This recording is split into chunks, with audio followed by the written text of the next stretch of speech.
guys, so today we're going to do a video talking about legendary cards and which legendary cards do you want to get first, and if you don't have them, what can you replace them in your deck for, right? So let's start with the Chinese pantheon that we're right here, and I have the latest legendary card, which is Sun Wukong, right? Sun Wukong is it's really strong, right? 6 attacks and 7 health for 6 mana, right?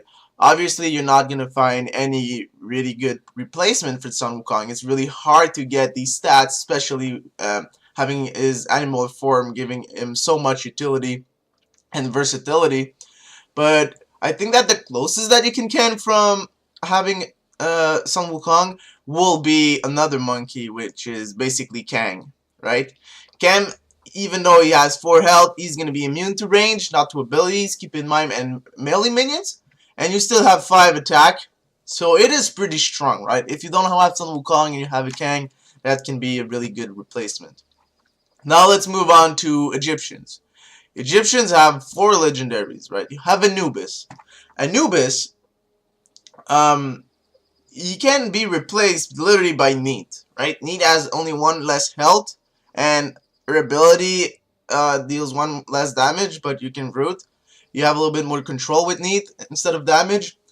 So yeah, if you don't have Anubis, feel free to just play 2 Neiths. If you're already playing 2 Neiths, you can also play with Osiris. That is really also good to replace your Anubis.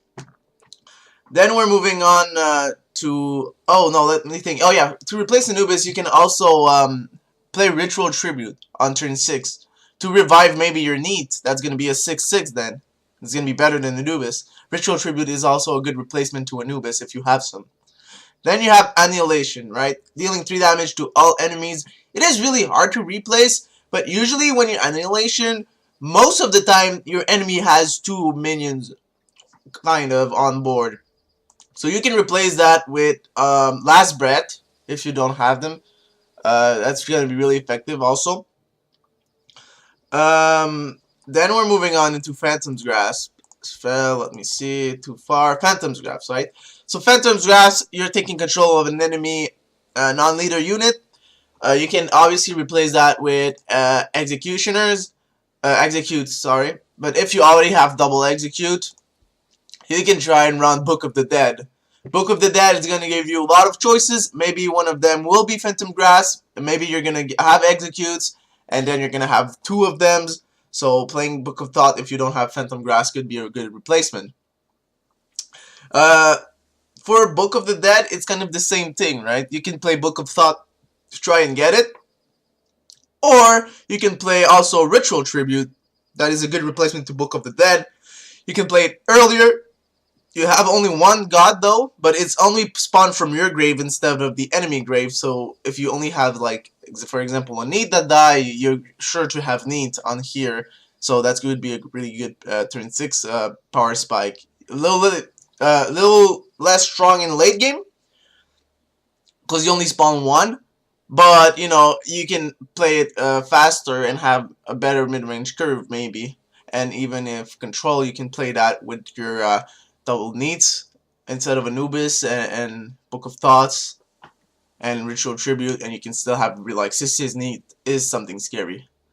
So let's move on into Greek now. Over here, Greek, the first legendary is Medusa. Medusa can really easily be replaced by Scylla, basically. The same mana cost. Scylla abilities deals 4 damage. That is really, you know, really close to 3 damage of Medusa, but she obviously don't have the insta kill on a damage unit that Medusa has, but she's still gonna deal 4 damage, and 4 damage is gonna kill most of the units in the game. So Scylla, straight up the best replacement you can have for Medusa. Now we're moving to Enyo. Enyo, obviously her ability is really awesome. You can block with the flag and spawn units. The closest that you can have to replace her is Arachne, that has 1 less attack, and you're also, at the end of your turn, placing a random block pathing unit that you can have. So Arachne is really going to replace your Enyo if you don't have her. Then we're gonna go into Norse. Norse, you only have one legendary. That's gonna be Loki. Loki is a high burst legendary, so you can replace it for Thor. If you want to play some charges also, Thor, you can use his ability and boost for a bunch of attack and literally deal more damage than Loki sometimes if he survives. I remember one game I got complete board control. I got the enemy surrounded with 4 units, and my opponent just played Thor, used his ability around my 4 units. He got plus 4 attack, bring him to 8, and sending me for 8 damage, and I instantly lose the game there. So that was something really scary. Also keep in mind, if you already have Thors, you can put up some Ymirs also. That's gonna be really big threat like Loki is. If Ymir doesn't get deal with, he's gonna win you the game over 2-3 turns like Loki will do also. So you can play these guys to replace your Loki. Moving out to the neutral, we're gonna have Temporal Beads. Temporal Beads is unique on his gender because it refreshes cooldown, and you're allowed to use the cooldown of your gods again. But you know, if you're trying to use more of your abilities and or attacks, the closest that you can get from there is having charging one of your units. If you don't have Temporal Beads, you can always place charge in your deck. And then the last legendary is going to be Fire Giant.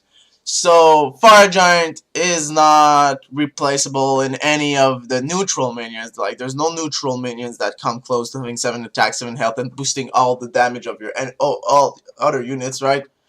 So, like, unfortunately, Fire Giant is just a big threat. The closest you could get is like playing Kang or Fury with charge to have a big threat.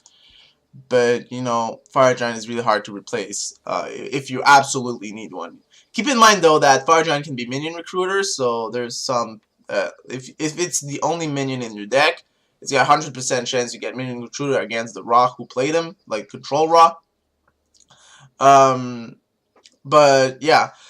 So now that we got like all these legendaries, right? Which legendaries would you need first? Right? Which one will you want first? So basically, it all depends. Well, what is the deck that you enjoy the most playing? Right? I would strongly suggest you to get the legendaries for the deck that you play most. So you're gonna have one OP deck that's gonna be competitive and that you're gonna be able to you know, enjoy instead of having a bunch of legendaries and you not be able to build any good deck around them. So let's see, if you like playing Odin or Frey a lot, you could go for that Loki since he's the only one on the Pantheon. You only need that one. If you like Greek and you have to choose between them, I would say go for Medusa. For me right now, Medusa is the best card in the game.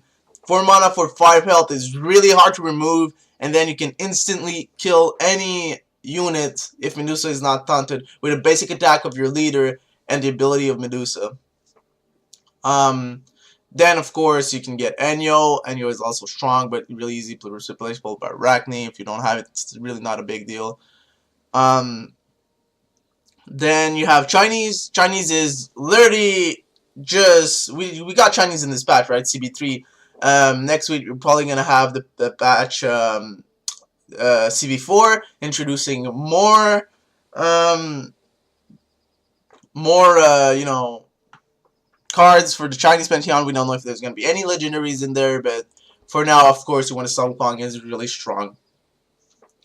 And we're missing neutral. Yes, so neutral, that's like, you know, if you don't want to have any cards, if you don't really know any of the Pantheons you like and you want a card that you can put in all of your decks, you can definitely go with Fire Giant. He's going to be able to be put on all your decks, and he's really good, really strong minion. He's going to benefit to all your decks. Personally, I didn't know when I started what I wanted to do, so I went with the Fire Giant and put it all in my decks, and it really helped out every one of my decks. then I will strongly suggest you that the last legendary that you get is Temporal Beads, because you know it is mostly played in combo decks. So unless you want to build combo like Sun Wukong with Temporal Beads dealing 18 damage with the Tiger form 2 times, like unless that's exactly what you want, well, you need to get Sun Wukong and Temporal Beads. But Temporal Beads, I think it's the legendary that is used the less, you know, in normal decks. So get this one, get this one at the end of your collection. We're left with Egyptians. Now, Egyptians has literally 4 legendaries between Annihilation, Phantom's Gods, Book of the Dead, and Anubis. Now, which of these do you want, right?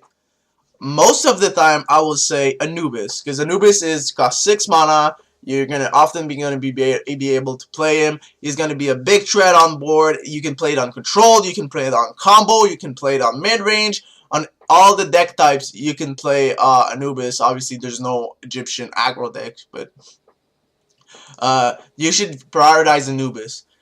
Then moving on to the 3 others, right? The 3 others really depend on what do you want to achieve with your deck. They're probably all play in the control. Maybe Book of the Dead costs a little too much and be better with Annihilation. I also run Annihilation of my mid-range deck. It is just really good to clear the board when there's too much things. For me, as a player who played them all a lot, I feel that the hardest one to replace here is Annihilation. So you get Annihilation, and then the Phantom's Apps, you can replace them with Book of Thoth, and the Book of the Dead, you can replace it with Ritual Tribute, right? Then from these 2 missing, I feel like Phantom's Gas is more powerful than Book of the Dead, because you remove one of their threat and use them against them. Book of the Dead being RNG, I don't want to pull like a Sobek, an Afro, and a Thanatos, right? It is really good, but it's still pretty weak if the enemy already has a board with like Athenas and Hades. They're just gonna kill your stuff for free. So I would go for Phantom Grasp, and the last one I will get is Book of the Dead. Now that we dealt all the legendary cards, let's go ahead and talk about the legendary leaders. So from the Chinese perspective, we're gonna have Guan Yu next patch. Probably gonna do a video on him, and we're gonna see if he works. You know, crafting the Guan Yu. But for China, not for China. I mean, for Egyptians, Isis is not worth. Honestly, guys, Ra is like arguably the best leader in all the deck types for Egyptians right now, because you can heal. Against aggro, you can heal yourself, you can heal your units. Again, mid-range, you can heal your units to have better trades against your opponent. And against control, you can heal yourself to not die to the fatigue at the end of the game when you have no more cards and the opponent, you know, has no more cards. You're going to be able to heal, he's not.